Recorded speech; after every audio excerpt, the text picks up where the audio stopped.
Jenis-jenis sambungan kayu. Kembali dengan Kusnia TV.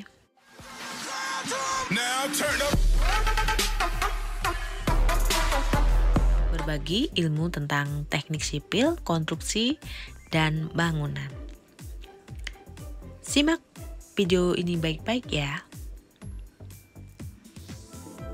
Jenis-jenis sambungan kayu.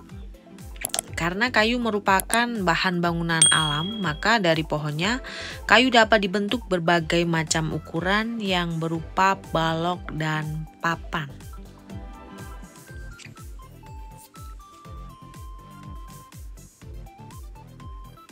Ukuran kayu umumnya yang ada di pasaran sudah ditentukan antara lain ya. Ada yang disebut balok, disebut papan, disebut usuk atau kaso, disebut reng, disebut plepet. Jadi karena keterbatasan panjang kayu yang ada di pasaran, maka untuk suatu konstruksi kayu yang panjang diperlukan adanya sambungan kayu. Jadi sudah ada ya ukurannya. Bisa dilihat ukurannya. Nah, pengertian sambungan kayu adalah dua batang kayu atau lebih yang saling disambungkan satu sama lain sehingga menjadi satu batang kayu yang panjang. Nah, pengertian hubungan kayu adalah dua batang kayu atau lebih yang saling dihubungkan satu sama lain pada satu titik tertentu sehingga menjadi satu bagian konstruksi.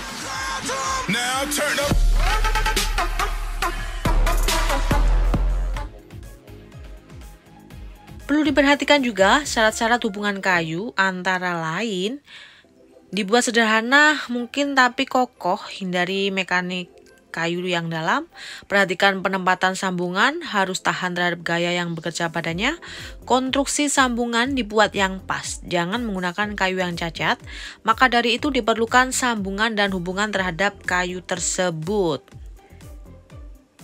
Jadi ada mata kayu itu harus diperhatikan.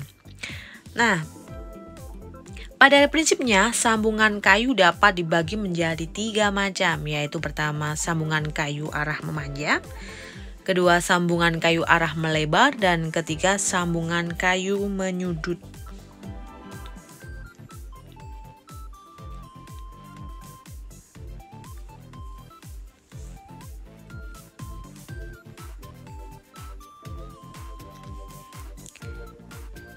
Oke, kita bahas satu persatu ya. Sambungan kayu arah memanjang.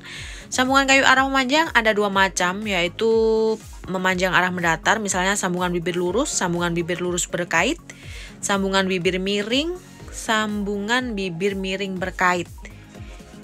Jadi sambungan kayu arah memanjang itu ada 2 macam.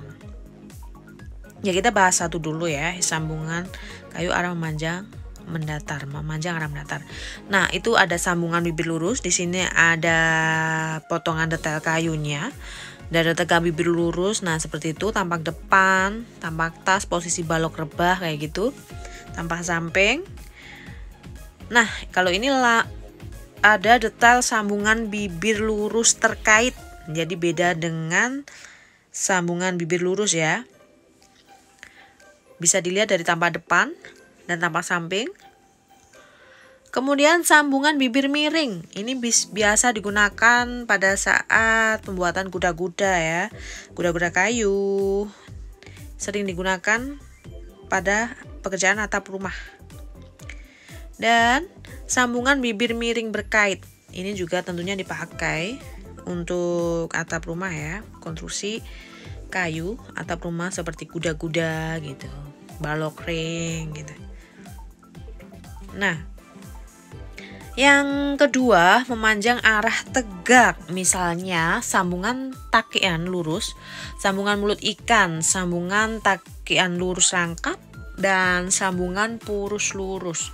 Jadi ada 2 macam tadi ya. Yang pertama memanjang arah mendatar. Nah, ini detailnya sambungan takikan lurus. Ini merupakan memanjang arah tegak ya, sambungan takikan lurus. Nah, ini bisa dilihat dari perspektifnya. Tampak muka, tampak samping. Kemudian sambungan takikan lurus rangkap.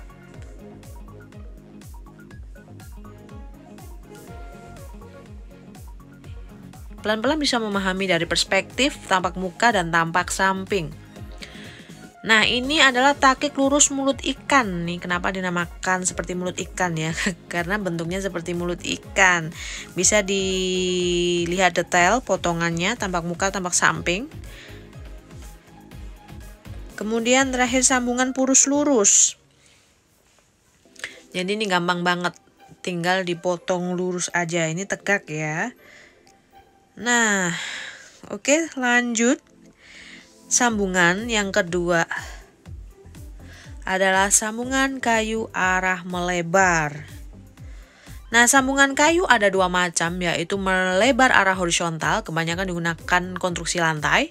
Dan yang kedua melebar arah vertikal, yang sebagian besar digunakan pada konstruksi dinding. Ada beberapa macam sambungan kayu melebar, yaitu sambungan lidah dan alur, sambungan lidah lepas dan alur, sambungan lidah berspooning dan alur, sambungan lidah miring, sambungan papan melebar arah tegak. Jadi sambungan kayu arah melebar itu ada dua macam ya, horizontal dan vertikal, perlu digarisbawahi. Kalau horizontal untuk konstruksi lantai, untuk vertikal adalah biasa digunakan untuk konstruksi dinding. Nah, ini adalah detailnya sambungan lidah dan alur. Ya, bisa dilihat ya. Ini agak rumit, ini sangat tipis banget. Proyeksi miringnya bisa dilihat. Ada lidah lepas dan alur. Nah, kemudian ini ada detail sambungan lidah miring. Bisa dilihat ini detailnya. Nah, ini ada paku terbenam ya. Paku ini bisa terbuat dari kayu atau dari tembaga juga bisa. Nah, tebal papan menyesuaikan. Kemudian proyeksi miringnya bisa dilihat.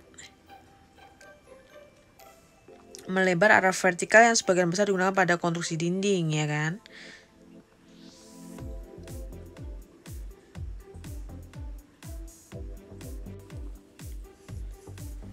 Lanjut.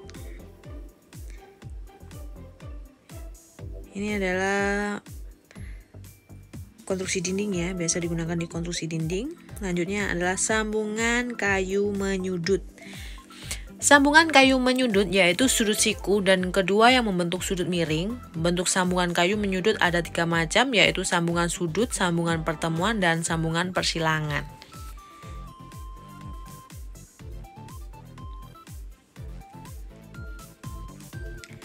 Nah, ada beberapa macam sambungan menyudut.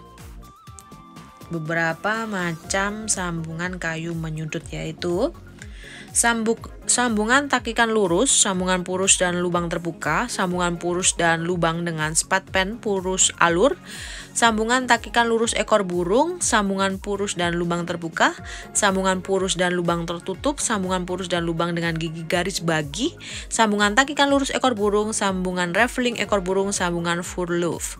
Nah, ini dia detail-detailnya.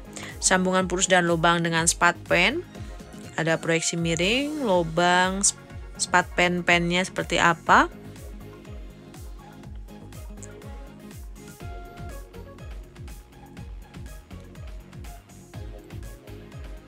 Ya, konstruksi kayu ini sering kita jumpai ya di bangunan rumah, seperti pekerjaan atap, pekerjaan dinding, jendela, pintu. Nah, ini kalian harus tahu jenis-jenis sambungan kayu.